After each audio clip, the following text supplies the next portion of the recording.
Bueno, buenas tardes a todos y todas. Gracias por estar puntualmente como habíamos quedado antes del almuerzo. Damos por iniciada esta segunda parte esta tarde para conversar acerca de las energías renovables. Para esto nos acompañan varios expertos y una experta. Vamos a hacer un buen equilibrio de género aquí con una amplia participación, Ana Lucía. Y les presento, primeramente tenemos al ingeniero civil, él es graduado de la Universidad de Costa Rica, el señor Mario Alvarado Mora, representante de ACOPE.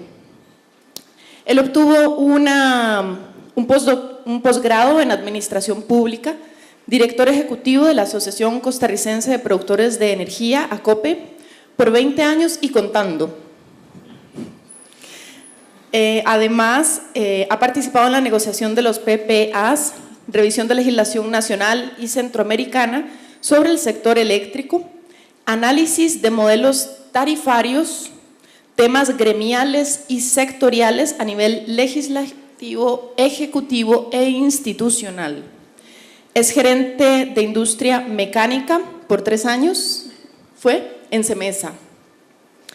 Y ahí fue también responsable general de operación, coordinación de compras de materias primas y productos intermedios, elaboración de licitaciones, administración de mercado. Encargado de la oficina de minicentrales del ICEDE por 5 años, ingeniero de planificación eléctrica también en esta misma institución por un periodo de 5 años. Muchísimas gracias, don Mario, por acompañarnos. Tenemos también aquí a mi izquierda al señor Carlos Montenegro Godínez, que nos visita desde la Cámara de Industrias. Él es máster en Administración Industrial y de Tecnologías del Instituto Centroamericano de Administración de Empresas. Posgrado en Administración Funcional de esta misma academia, egresado de la Licenciatura de Economía de la Universidad de Costa Rica. Ha realizado diversos estudios en Europa, Norteamérica, Centroamérica, Suramérica, Asia, más bien luego nos comenta dónde no. Fue también profesor de la Escuela de Economía de la Universidad de Costa Rica y tiene 29 años y contando también de trabajar en la Cámara de Industrias de Costa Rica, donde actualmente es subdirector ejecutivo.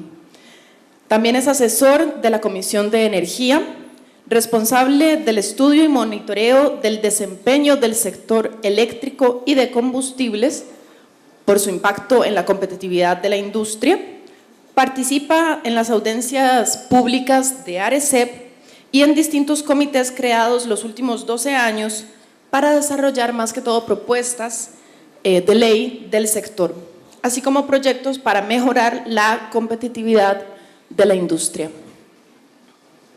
Ha organizado múltiples congresos de ambiente y energía y ha sido miembro de distintas juntas directivas públicas y privadas. Muchísimas gracias, don Carlos, por acompañarnos el día de hoy.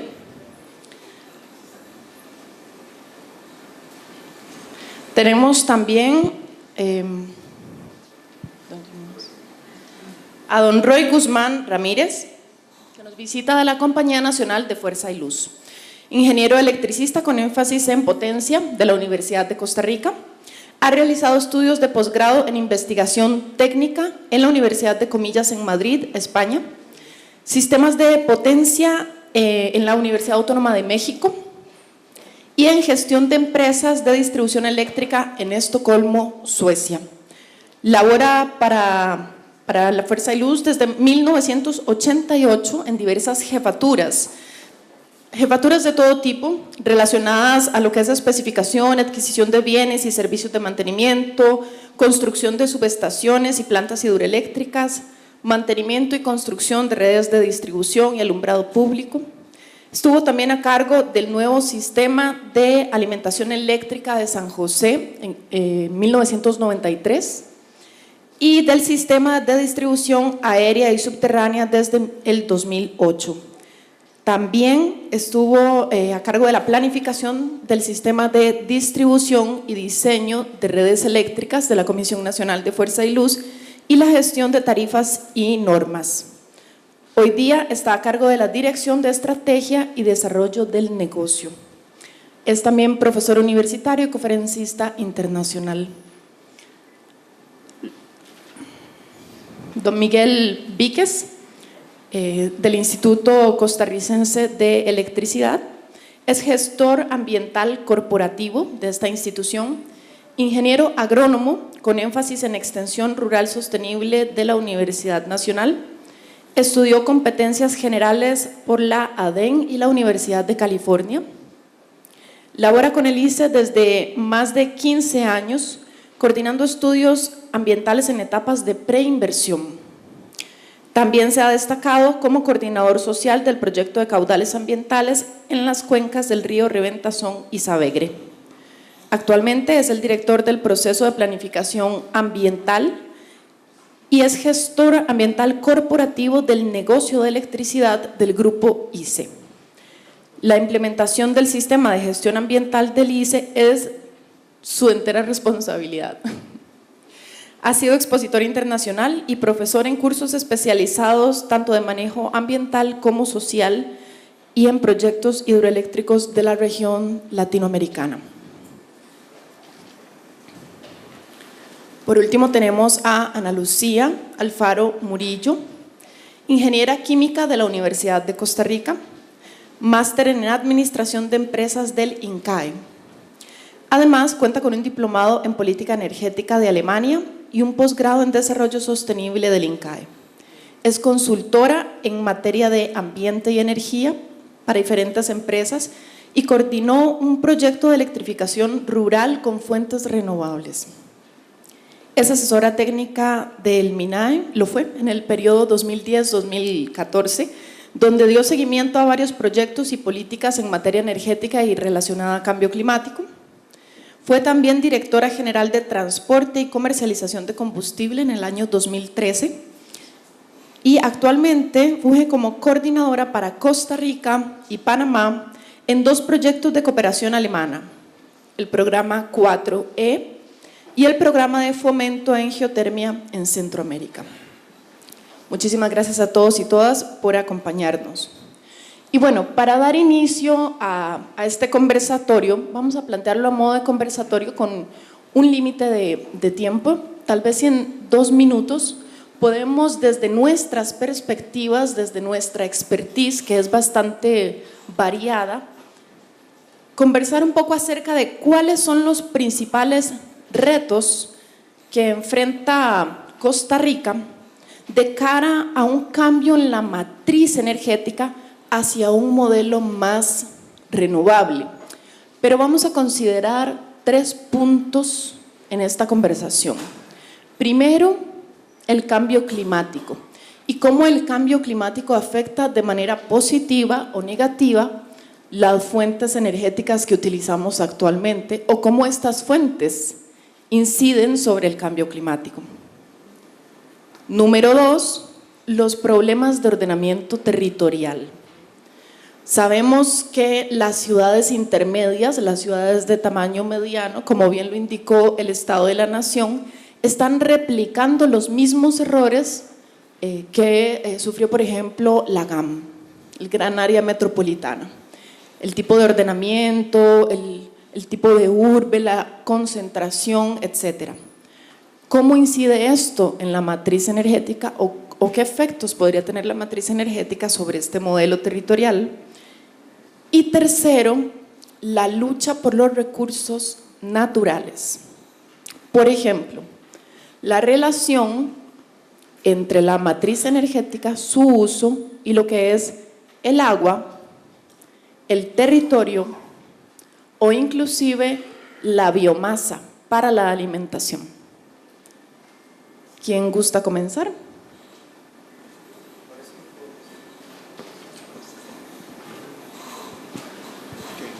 Bueno, muy buenos días, buenas tardes, perdón. Bueno, ya ustedes escucharon, soy el gestor ambiental y mi enfoque va a ser un poco justamente hacia la adaptación, o sea, los elementos o la contribución que las energías renovables han dado a todo este proceso de variación climática y cambio climático.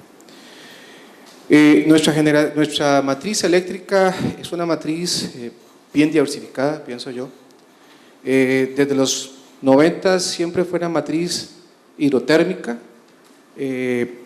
Teníamos una participación importante de la hidro, alrededor de un 80% y un 16%, y eso ha venido cambiando en el transcurso del tiempo, y de una forma muy particular, porque esto ha introducido nuevas fuentes de energía, al punto que tenemos 5 principales fuentes de energía: la hidro, la geotérmica, la eólica, la biomasa y muy recientemente la solar. Esta participación, por ejemplo, en el año 96, donde se introduce de manera exitosa la eólica, empezamos ya no solamente a apostar a la hidro y a y a los embates que la naturaleza podría dar en cuanto a la variabilidad climática o la disponibilidad de la reducción de los caudales, sino también que después ya en el 94 más bien empezamos primeramente con la geotermia, como una energía base, una energía, digámosle, muy buena, que se puede utilizar todo el tiempo, ¿verdad? Y entonces ya en el 96 se introduce la eólica. Entonces ya tenemos en el 96 4 fuentes de energía: la hidro, la térmica como un respaldo, y esto es importante, lo hemos utilizado como un respaldo a la matriz nuestra, ¿verdad? Y luego introduce la eólica, y recientemente ya empezamos con la solar, y tiene que despegar. O sea, ese es el reto. Entonces acá, ¿qué significa eso? Significa que el país se ha venido preparando justamente a estos cambios climáticos, a esta variabilidad climática, al tener una matriz diversificada. Y yo no hablaría tanto de la diversificación de la matriz, sino como el fortalecimiento o posicionamiento de algunas de esas energías, ¿verdad? Y creo que Ana Lucía se va a referir a ese tema. La expositora nos hablaba de 3 elementos importantes para nosotros. Era el cambio climático, y esta es una forma como hemos venido enfrentando el cambio climático. Sin embargo, también los embalses han jugado un rol importante y lo van a seguir jugando. O sea, los embalses es una forma de poder almacenar el agua y pasar de una estación a la otra. O sea, tomo el agua cuando abunda en la época lluviosa y puedo pasarla en las épocas secas. Pero no solamente eso, sino también ya tenemos embalses con multipropósitos. Ya no es un embalse únicamente para generar electricidad, sino tenemos embalses que dan otros servicios. Aquí el agua que tomamos en el área metropolitana viene del embalse El Llano, un embalse pequeñito ubicado en el río Macho, a la par de la reserva Tampantí, y nos proporciona 2.5 metros cúbicos por segundo que abastece el agua de todos nosotros. Eso es un uso, importante en los embalses. Pero también tenemos el caso de Arcosa, Arenal, Santillal, Corobicí, donde una buena parte del agua viene a aportar para toda la parte baja del distrito de riego Tempisque, donde estamos hablando de riego para caña, para arroz, para tilapia, para agricultura de diferentes tipos, y muy recientemente con el río Piedras, que va a dar agua no solamente para ampliar el canal de riego, sino también para consumo humano. Y igualmente tenemos otros usos importantes, como ha sido la recreación alrededor de los embalses. Todos los embalses se han generado en esta parte, han jugado un papel importante en la adaptación al cambio climático y en las economías locales. Otro elemento que hablaba la señora sobre ordenamiento territorial, nosotros le hablamos gestión territorial o gestión del territorio. Y en la gestión del territorio, de una manera responsable, venimos haciendo un trabajo con las comunidades aledañas a los embalses. Y hemos implementado lo que llamamos acciones en cuencas, dirigida a 4 elementos: la gestión forestal, no solo para mejorar o aumentar la cobertura boscosa, le puedo hablar que en los últimos 10 años hemos sembrado unos 11.000 millones de árboles, sino también para ver de qué manera mejoramos esa conectividad entre esas manchas de bosques, y no solamente garantizamos la presencia de árboles, sino también que los animales puedan usar estos lugares para poder transitar libremente. Y hemos contribuido de esta forma, en coordinación con el FONAFIFO, en alrededor de unas 740 hectáreas protegidas bajo el sistema de pagos y servicios ambientales, en la cola del embalse, por ejemplo, de Reventazón, donde participan más de 70 agricultores para la protección de una especie, en este caso jaguar, pero estamos seguros que juega un rol importantísimo en el rol. Sigo. Claro, usted me dice. ¿Perdón? Pensé que quería retirar las 3 de una vez. Yo no de acuerdo con las 3, pero bueno, muchas gracias. Y primero felicito a todas las personas que están en este auditorio porque competir contra el Partido de Costa Rica no es algo fácil, pero se nota que ustedes tienen mucho interés sobre este tema. Yo estoy en el sector de energía ya hace muchos años, más de 30, y lo que yo veo en este sector es que el futuro es renovable e inteligente.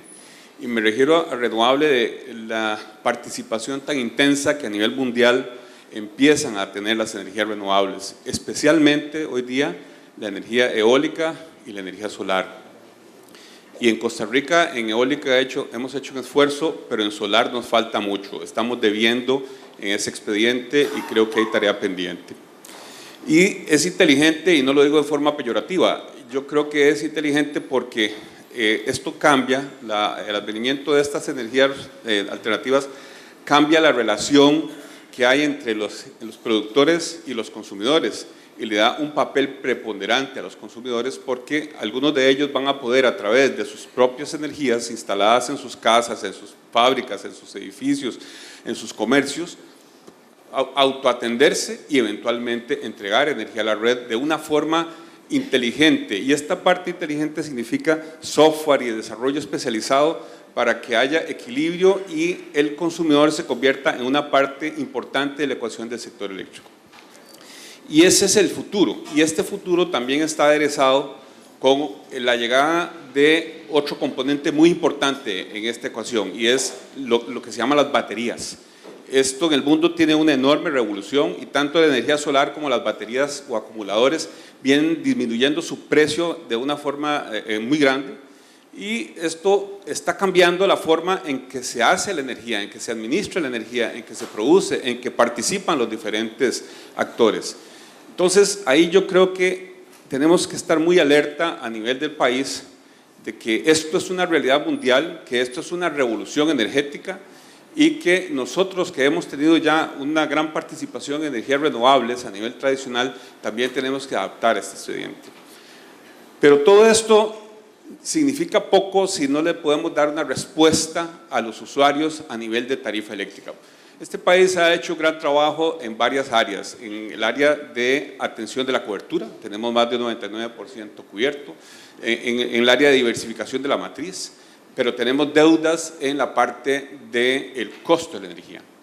Y me parece que ahí se imponen estas nuevas alternativas amparadas a unas realidades nacionales que hay que también considerar. Una realidad nacional es que el crecimiento de la demanda eléctrica ha disminuido. Antes se calculaba un 6% hace unos 10 años, hace unos 5 hablábamos de 3%, hoy estamos hablando de 1%. Entonces, eso nos da, esta tendencia nos da cierta respuesta a cómo tenemos que ver el sector eléctrico. El sector eléctrico tiene que atender esa necesidad y cuando tenemos crecimientos bajos de la demanda, deberíamos tener como respuesta incrementos en la capacidad instalada también bajos. Es decir, no podemos pretender meter un enorme proyecto que cuesta un enorme costo, que también va a hipotecar no solo las tarifas de los usuarios actuales, sino de los futuros, sino que tenemos que seguir esa recomendación de atender la demanda gradualmente. Y esa es una recomendación que recientemente hizo el BID, un informe sobre análisis de energías alternativas. Eso, digámoslo así, eso sumado a algunas expresiones recientes del nuevo ministro de Ambiente y Energía, don Coronel Rodríguez, sobre el tema de grandes proyectos hidroeléctricos y sobre el tema de X, nos hace reflexionar mucho sobre este proyecto. Nos parece que este megaproyecto, que tiene una cantidad, digámoslo así, de efectos de todo tipo, socioambiental, en las comunidades indígenas, en la parte financiera, parece que es una alternativa que hay que analizar ahora con mucho cuidado porque podría introducir una variable de costos muy grande, un sacrificio enorme, cuando ya en el mundo existen nuevas alternativas a nivel tecnológico que reemplazan estos esquemas. Eso a lo que nos lleva es a una reflexión a nivel de recursos renovables y de matriz energética de analizar muy bien la expansión de la oferta. En la expansión de la oferta tenemos que introducir estas nuevas alternativas tecnológicas y además de eso tomar en cuenta este esfuerzo que hacen ahora las personas y las empresas de tener su propia generación. Y me parece que la oferta, es decir, los que producimos energía y se lo entregamos a la red para que se distribuya, tiene que ser la más competitiva posible. Es decir, tenemos que asegurar que los futuros proyectos sean los mejores desde el punto de vista económico y, por supuesto, que cumpla todas las garantías socioambientales y todo lo que nos ha indicado la moderadora, pero que no sean producto, digamos, de la decisión de un iluminado, sino producto de que sea el proyecto más competitivo que puede atender el servicio eléctrico. Y me reservo algunos comentarios para más adelante. Bueno, primero agradecer la invitación. Vengo en nombre de la cooperación alemana, así que la visión nuestra es un poco tal vez más integral y un poco más desde afuera, aunque soy costarricense y he trabajado en el tema energético ya algunos años. Quisiera aprovechar para complementar un poco ya lo que han dicho algunos de los compañeros acá, y es que realmente sí, el tema del cambio climático es una realidad y todos lo sabemos y lo hemos visto. ¿Y qué podemos hacer al respecto y cómo las energías renovables se ven afectadas o no? Definitivamente algunas de las fuentes de energías renovables que tenemos se ven directamente afectadas por el cambio climático, totalmente. La hidroelectricidad, por ejemplo. También el tema de energía solar y eólico, del cual creo que hemos hecho un buen trabajo, nos falta más en la parte solar, como dice don Mario.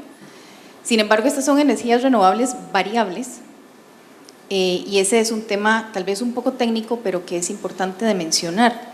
Al ser variables, esto tiene ciertas implicaciones a nivel de redes y es importante también entonces analizar, bueno, cuál es la energía de base, es decir, no tan variable como la solar, cuando hay sol, eólico, si hay viento o no, que podemos tener como país, no para allá, ni para dentro de 10 años, pero también más a largo plazo.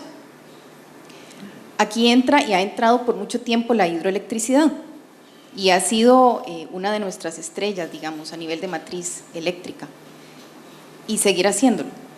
Sin embargo, hay un tema que es un poco convulso, digamos, y quisiera poner aquí sobre la mesa y es el tema de la generación geotérmica. Generación eléctrica, porque tenemos el potencial como país y como región. Como región tenemos gran potencial y a nivel centroamericano se dice que podríamos llegar a cubrir nuestra demanda eléctrica en un 50% con fuentes geotérmicas. Pero bueno, el tema aquí en Costa Rica es bastante sensible y es importante de trabajarlo con pinzas, eso es un tema que no se discute. Sin embargo, hay otra forma de aprovechamiento de la geotermia que no estamos aprovechando. Y no estamos aprovechando por diferentes razones. No solamente un tema de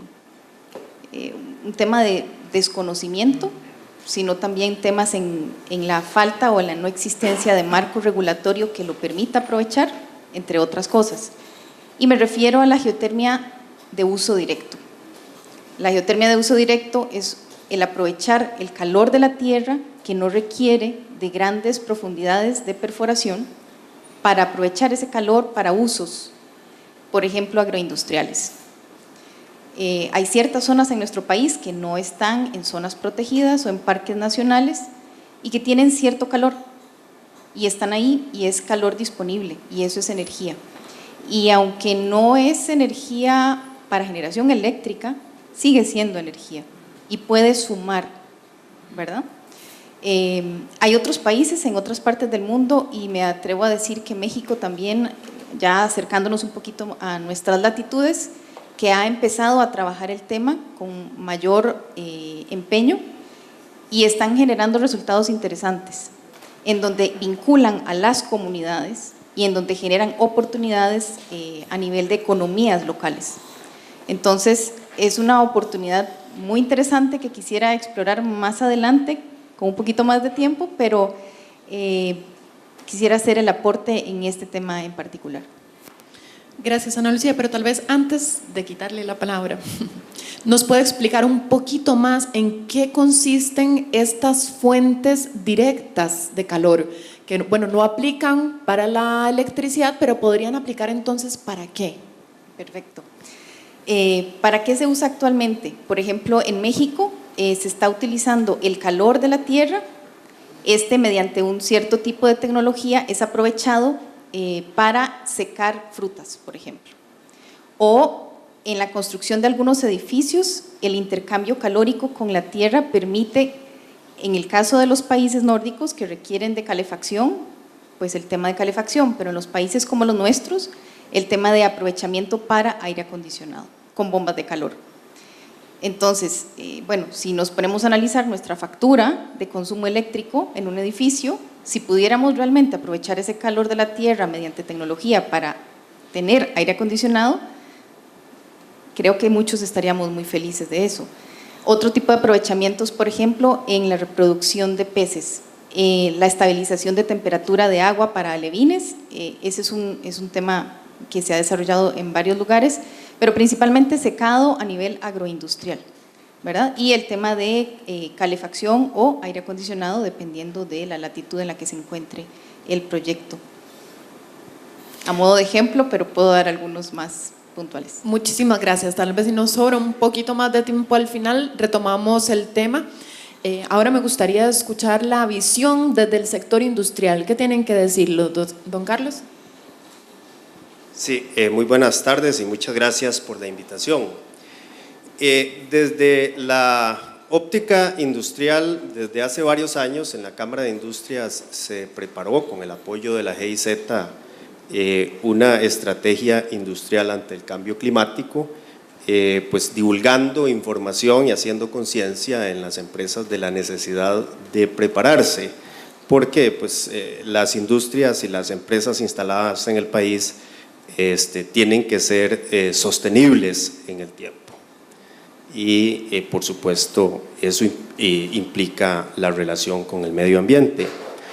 Pero para ser sostenibles también necesitan ser competitivas y ahí pues tenemos normalmente un puntito, un poquito de sal ahí en la herida, un dedo sobre la llaga para que aquí en el ala izquierda de este conversatorio se preocupen por eso que decía don Mario, que es el consumidor. El consumidor pues requiere tarifas competitivas. Considerando esto, una de las cosas que hemos visto es que digámoslo así, la energía en un país está, digámoslo así, de dos fuentes principales, se gasta en dos áreas. Una es la energía eléctrica y otra es la que proviene de los combustibles. En el caso de Costa Rica, el reto principal está en el lado del consumo de combustibles y especialmente en el transporte. Así, digamos, números gruesos, en la parte, digamos, el combustible representa cerca del 70-75% de la energía que se consume en el país y la parte eléctrica, pues esa otra parte, hay un poquito ya con biomasa que usan muchas agroindustrias. Pero el tema aquí, cuando hablamos de emisiones, el principal problema viene del lado del consumo de combustibles y de combustibles derivados del petróleo. Entonces ahora escuchamos a don Carlos Alvarado, el presidente pues, que recién asumió, que una parte importante de su discurso es que vamos a descarbonizar la matriz energética. Eso a mí me parece que es, digamos, el principal reto que se tiene en el tema de la energía.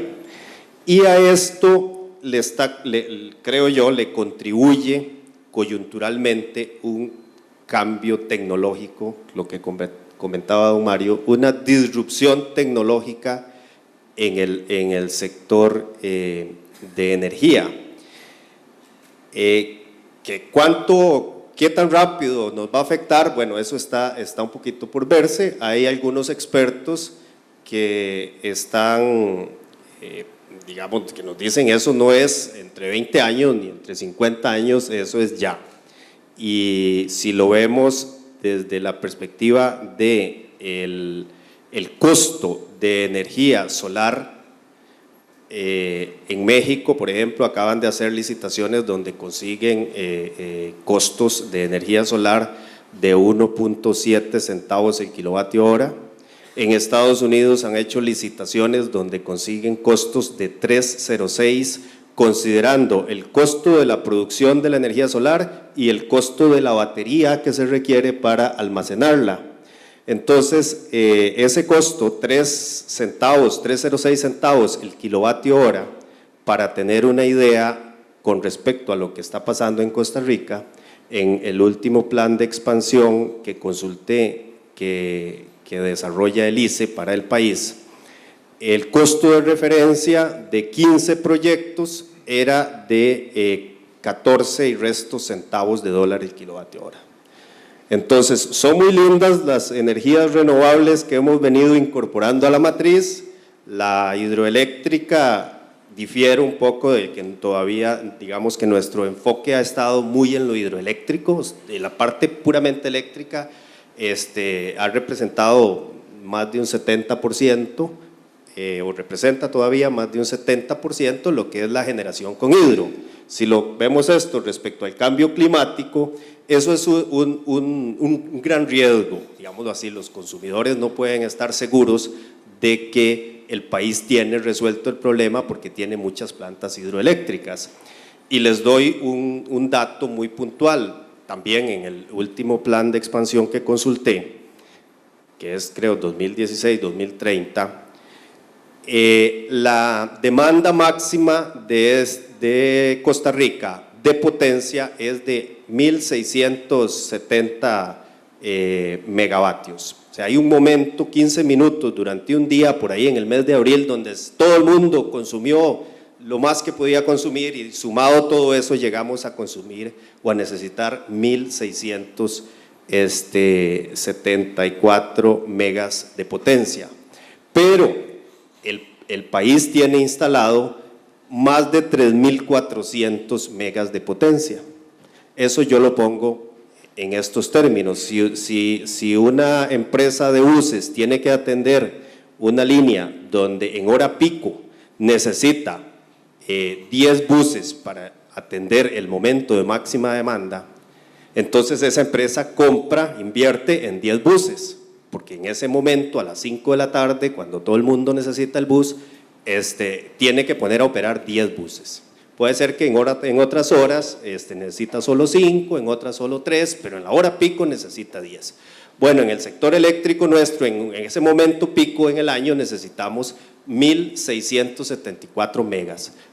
Pero si vamos a ver cuánto hay instalado, o sea, cuál es la infraestructura que se desarrolló para eso, es de 3.400 y resto. O sea, es el doble de esa capacidad que se necesita. Eso tiene un impacto en los costos. Eso, a mi juicio, no refleja una óptima planificación del sistema. Y aquí le voy a dar espacio al caballero para que luego cuestione esto. Pero en la práctica, de cara al consumidor, eso representa tarifas altas. ¿Por qué? Porque nos metimos en la cabeza una idea que es muy loable y muy bonita, de que en la parte eléctrica tenemos que ser 100% renovables, pero no volvemos a ver dónde está el principal problema del consumo de energía del país, que es la parte de los combustibles. Entonces, yo aplaudo esta posición del presidente ahora, conste que no voté por él, de que hay que descarbonizar la matriz energética, no eléctrica, energética del país.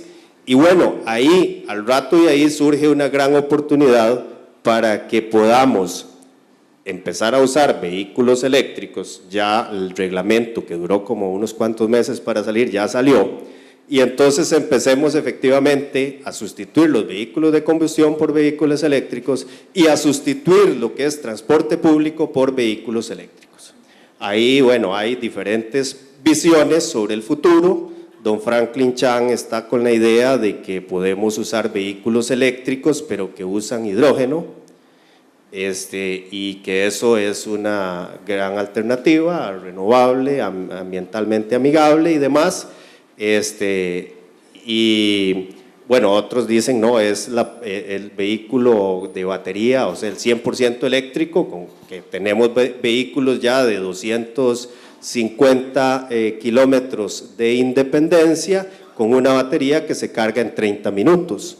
Y entonces pareciera que de verdad esta disrupción tecnológica viene a cambiar modelos de negocio en el sector transporte, viene también esa disrupción tecnológica a cambiar el modelo de negocios en el sector eléctrico, porque como decía en el currículum, tenemos como 12 años de discutir leyes generales de electricidad para ver si algún día en la Asamblea Legislativa se moderniza un poquito la ley del sector eléctrico, pero no se avanza ni un gramo. Lo único muy novedoso fue la ley esta que dio chance a los vehículos eléctricos de que vengan exonerados, pero en los otros campos no se ha movido ninguna ley, por lo menos en estos 12 años que yo tengo de participar en discusiones de leyes generales de electricidad, no se ha podido mover nada. Sin embargo, la tecnología vino y le puso un competidor al sistema que no se visualizó en todos esos años de discusión.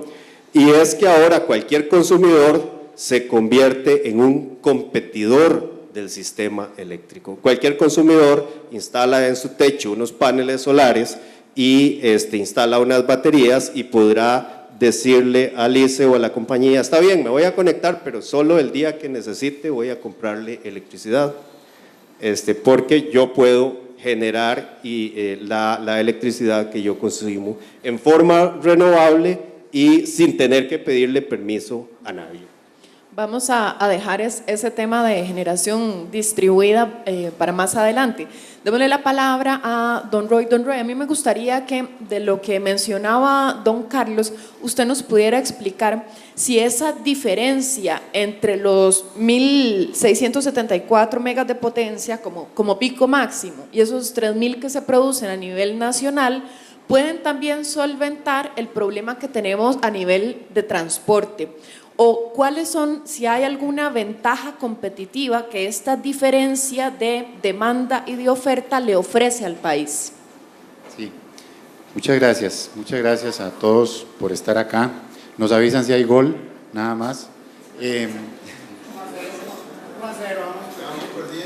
Muy bien, jugamos como nunca. Vamos a complementar los conceptos que don Carlos esgrimió ahora con respecto a la capacidad instalada de la generación en nuestro país. En efecto, nuestro país desde siempre prácticamente ha apostado por las energías renovables. De hecho, el año pasado, el 2017, fuimos un país donde el 99.67% de la energía eléctrica que se consumió en nuestro país fue producida por fuentes renovables. En efecto, fue primordialmente hidro, geotermia, viento, un poco de solar y un poco menos de biomasa. El modelo es fundamentalmente hidro. En consecuencia, viene una particularidad de la generación con hidroeléctrica y con otros. Por ejemplo,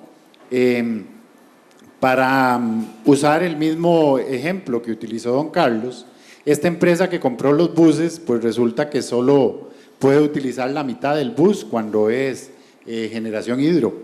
¿Por qué? Porque hay un término o una condición que se llama factor de planta. Y es que una planta hidroeléctrica no puede generar la totalidad de su capacidad las 8.760 horas que tiene el año. ¿Por qué? Porque depende de las condiciones pluviométricas que se den en el sitio de la cuenca que abastece esta planta.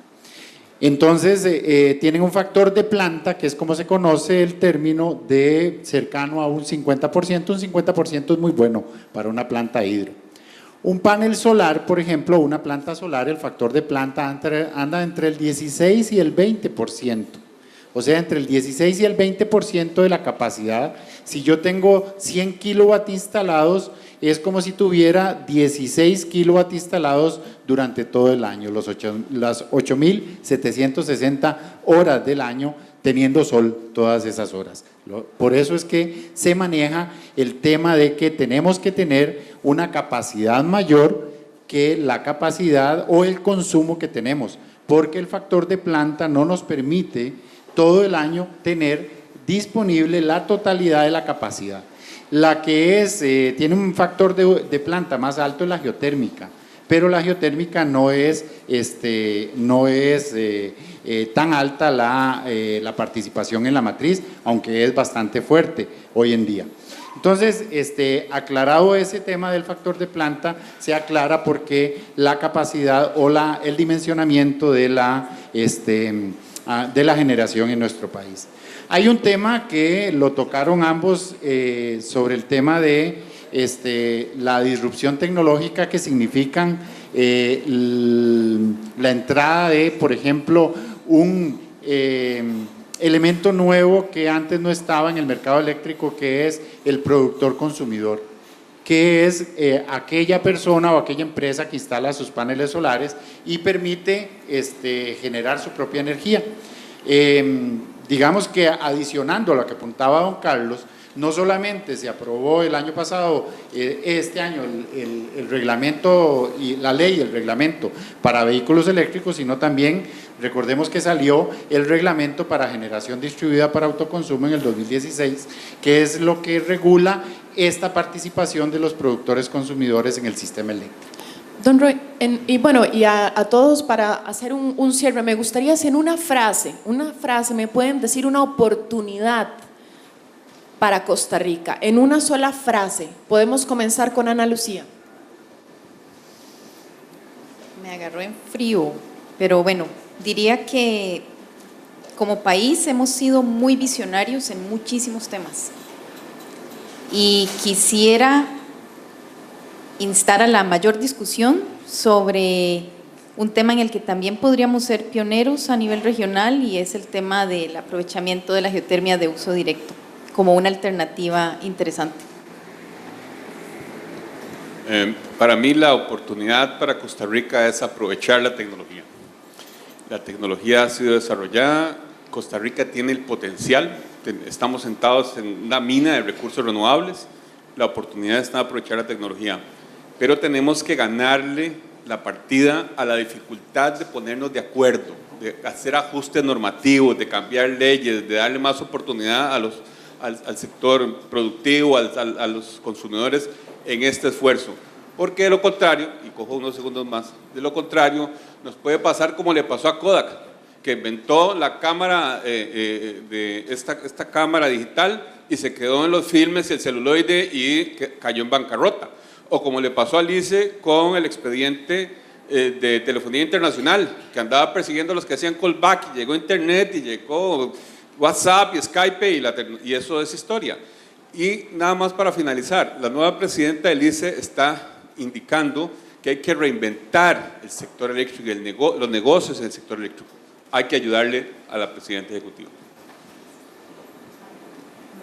Bueno, una frase, yo diría que tenemos que aprovechar el potencial de energías renovables que tiene el país y abrir la mente de muchas personas para que este gran potencial se pueda aprovechar en el transporte. Y en ese abrir la mente está abrir la mente también a esa disrupción tecnológica que está cambiando radicalmente los modelos de negocio de estos sectores, electricidad y transporte. Yo creo que un tema que resume muchas de las inquietudes de los que estamos aquí pasa por el tema tecnológico dentro de lo que se conoce como redes inteligentes. Las redes inteligentes nos permitirían optimizar el uso del sistema eléctrico nos permitirían utilizar estas tecnologías disruptivas que están entrando para la generación a través de paneles solares, a través de almacenamiento mediante baterías, nos permitirían controlar la demanda a través de los consumos de vehículos eléctricos que luego van a tener el desarrollo de esta temática, y por medio de las redes inteligentes y la telemedición, que es lo que nos permite acceder a eso, le permitiría también a las empresas eléctricas reinventarse. Don Miguel. Bien, antes de la frase, nada más agregar, con todo esto que hemos venido hablando de la descarbonización, coincido plenamente con lo que decía don Carlos, y solo quería dejarles un número en la cabeza de ustedes. El factor de emisión de electricidad del Sistema Eléctrico Nacional, no del ICE, Sistema Eléctrico Nacional, es de 50 gramos de CO2 equivalente por cada gigavatio hora. Significa que es la matriz más descarbonizada de toda Latinoamérica. Yo creo que eso es importante mencionarlo en este foro, cuando hablamos de adaptación, cuando hablamos de cambio climático. La tarea está hecha, la tarea justamente en el sector eléctrico está hecha, y posiblemente lo que falta es un empujoncito, y no es ahí, es en el sector energía. Y es aquí donde viene la frase, bueno, que Mario me la robó, como diría Mario, ¿verdad? Porque la dice la presidenta ejecutiva, dice, pero hay muchas frases. Yo puedo hablar de todo, resumirlo en sostenibilidad, y puedo hablar desde el campo mío, desde hablar de la variable ambiental como un elemento diferenciador, de incorporar buenas prácticas, de incorporar los principios de desarrollo sostenible en todas las acciones que hacemos para que esta gestión empresarial sea realmente así, sostenible. Pero creo que se puede resumir en innovación tecnológica. Viene la era de los vehículos eléctricos. Durante toda esa semana del ambiente, en todos los foros que participo, hay un vehículo eléctrico, al menos un vehículo eléctrico. Yo me compré una bicicleta eléctrica porque si no me quedo atrás, ¿verdad? Entonces yo creo que por ahí va innovación, tecnología. Muchísimas gracias. Innovación, tecnología, diálogo, pensar fuera de la caja y abrirnos a nuevas oportunidades, además de ayudar a doña Irene Cañas en su tarea para este cuatrienio, parecen ser entonces las conclusiones de esta mesa.